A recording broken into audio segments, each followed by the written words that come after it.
Jamison, great to chat to you. Doesn't life take on some unexpected twists? Can you have imagined as a kid growing up on Great Barrier Island that at 31 you'd be lining out for Ireland in a Rugby World Cup? No, probably not. It's pretty mad, isn't it? But yeah, it's been, I suppose, a hell of a journey. I suppose the last kind of 7 years since I arrived. All kinds of twists and turns, but yeah, here we are. Talk to us about that experience of coming over in 2016, a big move, a long way away from home, and specifically, why do you think it worked out so well for you? Not just in terms of your getting a career going here, but excelling in the way that you have, moving to the level that you have now. Yeah, it's kind of strange, I suppose. Kind of look back now and think probably I was only 24 and I thought I had my head screwed on, but looking back, it was a pretty mad move at that stage of my life, and had a young child and all sorts of things. But it honestly couldn't have worked out better. So I'm delighted with how things have kind of played out, and I think things kind of really started to take a turn in COVID. I had a few things go on, I suppose, like everyone did, and that was when I decided I probably wanted to really have a crack at it, because I'd kind of been not drifting along, but not really chasing my full potential, I suppose, are the words. So just kind of sitting behind Lukey at Leinster and not really excelling, like you said. So a few things changed during COVID, and so decided, I suppose, to give it a proper rattle, and since then things really did change, I suppose. Was that a conversation with yourself, if you like, or was it one that coaches or people in your life were having with you at that time? With myself, I think. We obviously had a lot of time to sit and think and all that kind of stuff. So I was obviously pretty late on in my career at that stage, but it's never too late, I suppose. You're part of the Ireland things. You're so synonymous now with the green jersey and experiences with the team, the success of the last few years. I mean, you were leading the Thunderclap in Tour there only last week with aplomb. Talk to us about that experience of qualifying through residency, and I wonder, do you have to kind of throw yourself into it, or do you kind of develop the identity in the association? Just does it kind of come over time, or is it even to do with your family and your kids settling in the country as well? Yeah, I suppose it's different for everyone, eh? Like, for me, I probably kind of struggled initially. I'm not the kind of guy who can just like dive in and fly into it straight away. It was the same when coming into the Leinster setup. It took a while to find my feet, and it's probably been the same way in the Irish setup. But now I'm 100% comfortable, and I think everyone is in this environment. So I suppose that's testament to Faz and the environment that he's built. But everyone is different. But yeah, I think I took a while to find my feet and get into the swing of things.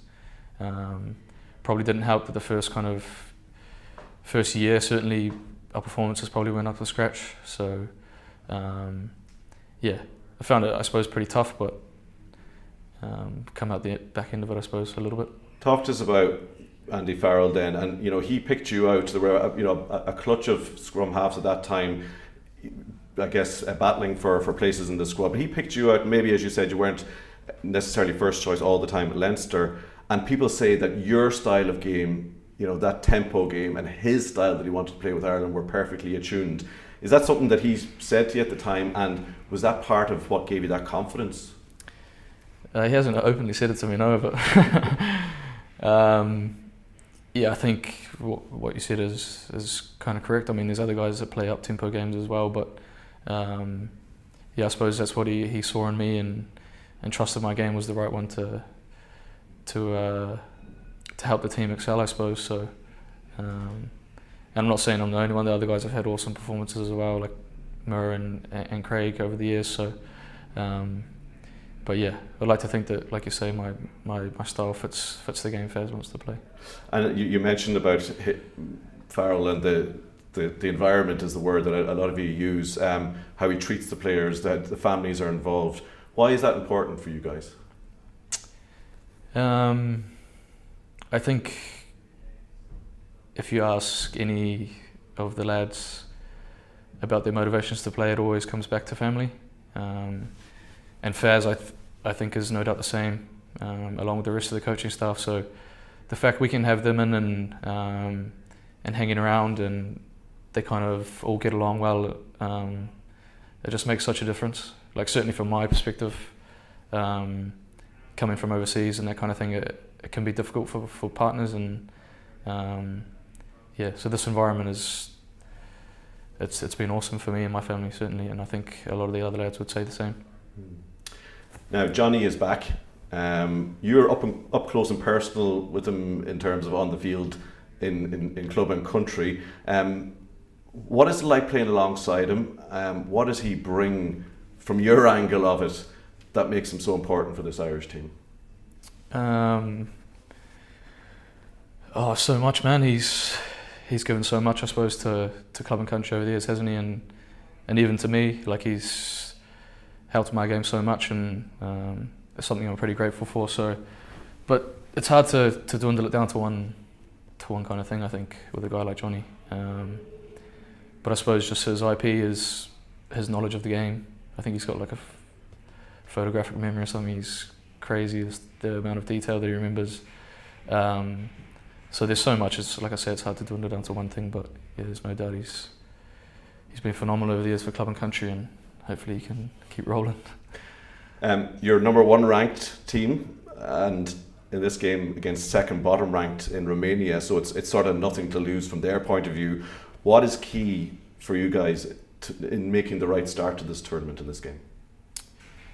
Yeah, I think probably physicality would be one thing that comes to mind, certainly with the Romanians. A lot of big boys, like to carry hard, they tackle hard, so there's probably been something that's missing a little bit over our first few warm-up games, so that'll be, I think, one kind of focus point. But aside from that, I think we kind of just focus on ourselves and trying to get a performance out there, because like I say, our first few haven't probably been up to standard.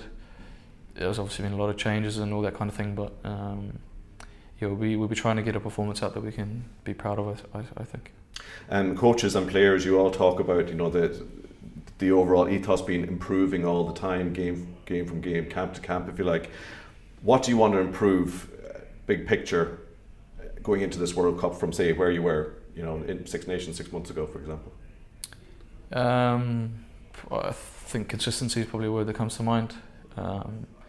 We've seen in patches over the last 2 or 3 years, we can be pretty awesome, and then other times not so good. So I think that's a word we kind of touch on a bit, and just trying to get both the consistency of our attack flowing along with our defence. So I think that consistency is the word that comes to mind, certainly. Now I know what you're going to say, and you'll all say the same thing. Nobody's looking beyond Romania, but is there a belief with the challenges that you have ahead, even in the pool, for example? Is there a belief that you can take on all comers in this World Cup over the next weeks and months, hopefully? I think so. Yeah, I think belief is it's critically important for these kind of campaigns, aren't they? To believe that you can go out there and get the job done against anyone. So we've obviously had a number of challenges that we've stood up to over the last few years, which obviously builds a bit of confidence and belief. There's no doubt it'll be incredibly challenging. You look at the teams that come around the corner. Tonga look unbelievable, obviously. South Africa, world champions. Scotland, who have tested us a number of times the last few years. So the challenges keep rolling, but hopefully we can get the job done. Last one, Jamison. After all the build-up, all the talk, it's finally here. As a squad, as a team, are you ready? I think so, yeah. Says it all, doesn't it? Cheers, mate. No worries. Great stuff. That was Thanks great. very much. Enjoyed that. Thanks, all. Thanks, Ryan.